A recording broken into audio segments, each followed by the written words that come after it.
अयोध्या में राजा के रूप में विराजमान हैं भगवान हनुमान। जहां होती है गुप्त पूजा, धर्म नगरी अयोध्या का वो प्राचीन स्थान जिससे करोड़ों लोगों की आस्था जुड़ी है। जी हां, हम बात कर रहे हैं सिद्धपीठ हनुमानगढ़ी की, जो रामलला के प्रवेश द्वार पर न सिर्फ स्थित है बल्कि पूरी अयोध्या की रक्षा के लिए संकल्पित भी है। धर्म नगरी अयोध्या का वो प्राचीन स्थान जिससे करोड़ों लोगों की आस्था जुड़ी है। जी हां, हम बात कर रहे हैं सिद्धपीठ हनुमानगढ़ी की, जो रामलला के प्रवेश द्वार पर न सिर्फ स्थित है बल्कि पूरी अयोध्या की रक्षा के लिए संकल्पित भी है। शायद यही वजह है कि बीते दिनों कई आतंकी हमले अयोध्या पर हुए जो नाकाम रहे।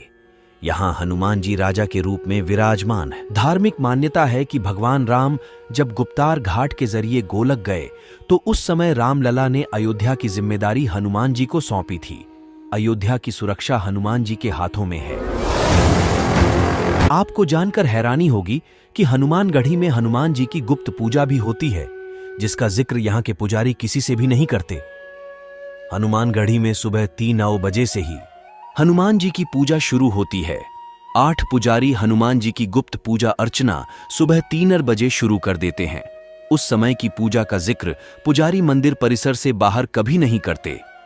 हनुमानगढ़ी का पट सुबह 4 बजे आम श्रद्धालुओं के लिए खुलता है, जो रात्रि 12 बजे तक खुला रहता है। हनुमान जी को कलयुग का देवता माना गया है।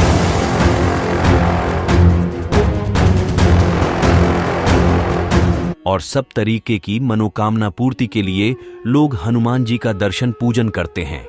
जानिए कैसे होती है गुप्त पूजा। हनुमानगढ़ी के महंत राजू दास बताते हैं कि यहाँ की जो गुप्त पूजा की पद्धति है, ऐसी पूजा पूरे देश के किसी कोने में नहीं होती है। हनुमानगढ़ी में यह व्यवस्था लगभग 200 यूर से चली आ रही है।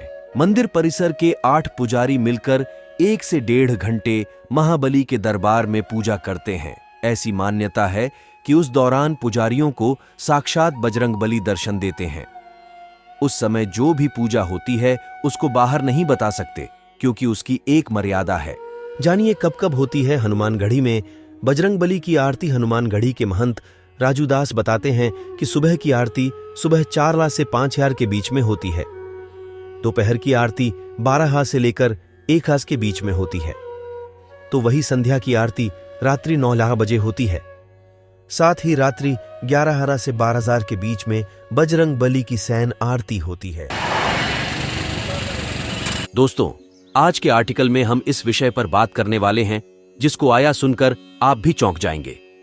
जी हां, अभी वैसे फिलहाल 22 जनवरी का टाइम आने वाला है और इसके बारे में तो पूरे भारतवासियों को कई समय से जानकारी आई कि 22 जनवरी को रामलाल की स्थापना होगी। किंतु इसी बीच एक विषय काफी चर्चा का बना हुआ है।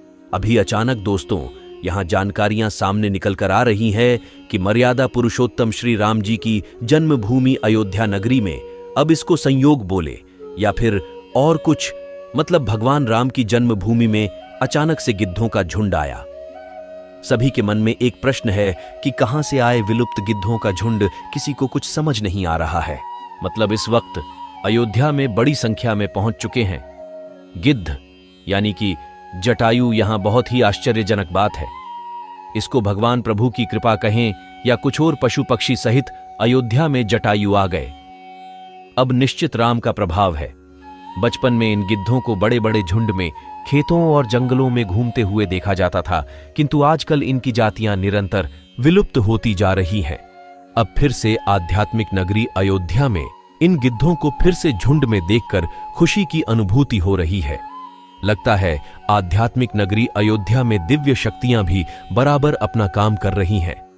दोस्तों, आपको बता दें कि भगवान श्री राम के अनन्य भक्त श्री गिद्धराज जटायु रहे हैं। गिद्ध जिनके डहने बहुत ही विशाल होते हैं, इनकी सोच बहुत ही खतरनाक होती है। वैसे ही है, सड़े गले जीव जंतुओं को अपना आहार बनाते हैं। इनकी आंखें बहुत दूर दूर तक देख सकती हैं। ये लकड़ियों से अपने घोंसले को बनाते हैं। ये विशेष तरह से रोग से बचते हैं, पर्यावरण के मित्र होते हैं। ये बहुत ही ताकतवर होते हैं। जब रावण द्वारा भेष बदलकर माता सीता का हरण किया जा रहा था, तब माता सीता की सहायता करने के लिए गिद्धराज जटायु ने रावण को रोकने का पूरा प्रयास किया था। रावण को एक समय तक गिद्धराज जटायु ने मूर्छित भी कर दिया था, पर वे माता सीता को रावण के चंगुल से बचाने में असफल रहे, क्योंकि रावण ने जटायु पर अग्निबाण से वार किया, जिस वजह से जटायु जी बुरी तरह से जल जाते हैं और घायल होकर जमीन पर गिर जाते हैं। इसके बाद जब भगवान श्री राम और लक्ष्मण जी माता सीता को ढूंढने के लिए आगे बढ़ते हैं, तब उनको जटायु जी मूर्छित अवस्था में मिले। फिर जटायु जी ने पूरी जानकारियां भगवान श्री राम को विस्तार से समझाईं। इसके बाद जटायु जी ने भगवान श्री राम की गोद में अंतिम सांस ली। आने वाली 22 जनवरी 2024 को अयोध्या नगरी में प्राण प्रतिष्ठा होगी और इसमें मुख्य रूप से 5 लोगों की भागीदारी रहेगी। खबर यहां आ रही है कि इसमें प्रधानमंत्री जी, मुख्यमंत्री अमित शाह जी, आनंदी पटेल रहेंगी। साथ में धार्मिक मान्यताओं का पोषण करने वाले वैदिकों को भी शामिल किया जाएगा। अयोध्या इस वक्त विश्व का मानक बना हुआ है। अब इस वक्त वैश्विक स्तर पर लोग अयोध्या को देखने के लिए आतुर हो रहे हैं। इस वक्त गिद्धों का विशाल समूह अयोध्या के मिल्कीपुर में पहुंच चुका है। जानकारी के मुताबिक दर्जन भर गिद्धों का झुंड देखने को मिले हैं। भगवान राम अब महल में विराजमान होंगे।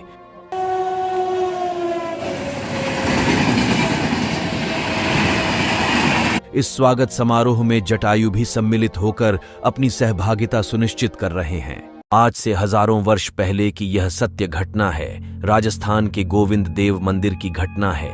एक पुजारी थे, बड़े प्रेम से, भक्ति भाव से गोविंद देव की पूजा किया करते थे।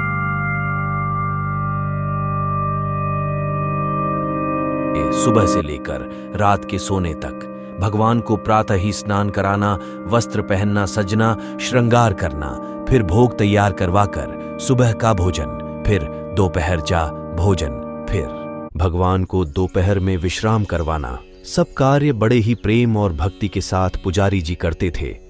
वे उनसे बहुत अधिक जुड़ गए थे।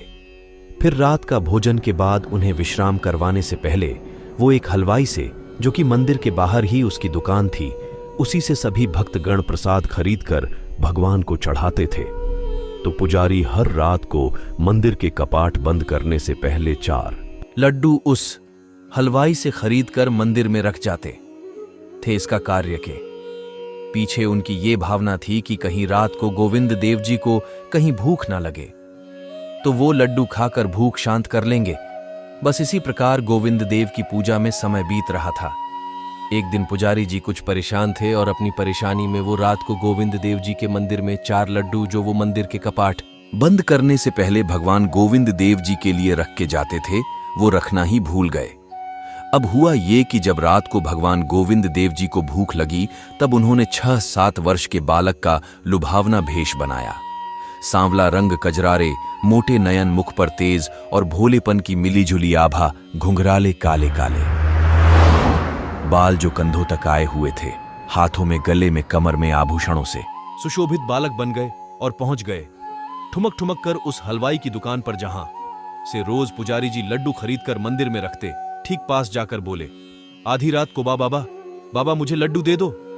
वो हलवाई बोला, अरे बेटा लाला, तू इतनी रात को कैसे आयो? कान्हा से आयो है। गोविंद देव जी जो बालक बने हुए थे बोले, बाबा मोय बाड़ी जोर की भूख लगी थी, बाबा मोकू लड्डू दे दो। हलवाई कहने लगा कि भैया पैसा कहाँ है, मैं बिना पैसा के कैसे तोकू लड्डू दे दूं? तब बाल के बने गोविंद देव जी ने अपने एक हाथ में से कड़ा उतारा, सोने का कड़ा जो हीरो से कड़ा हुआ, ठोस हलवाई को दे दिया। कड़ा देखकर हलवाई के मन में लालच आ गया और 4 लड्डू जो एक लिफाफे में रखे थे पुजारी जी को ले जाने के लिए लाडू दे दिए और कड़ा अपने पास रख लिया। भगवान वापस चले गए मंदिर में। अब सुबह में जब पुजारी जी स्नान करने लगे भगवान को, तब उन्होंने देखा कि भगवान का कड़ा नहीं है। पुजारी डर गया और भागकर राजा के पास पुजारी जी पहुंचे और भगवान के कड़ा चोरी होने की बात कही। राजा ने साथे में मुनादी करवा दी कि जिसने भी भगवान का कड़ा चुराया है अपने आप दे जाए, नहीं तो सख्त कार्यवाही की जाएगी। जब हलवाई ने सुना तो बहुत डर गया और कड़ा लेकर राजा के सामने प्रस्तुत हुआ और हाथ जोड़कर बोला, हे राजन, मैंने इसे नहीं चुराया। आधी सी रात को एक बालक मेरे पास आया था, बाबा मुझे लड्डू दे दो। मेरे पास उस समय 4 ही लड्डू पड़े थे जो मैंने पुजारी जी के लिए रखे थे। पुजारी जी रोज रात को 4 लड्डू लेकर जाते थे। पता नहीं कल पुजारी जी क्यों नहीं आए और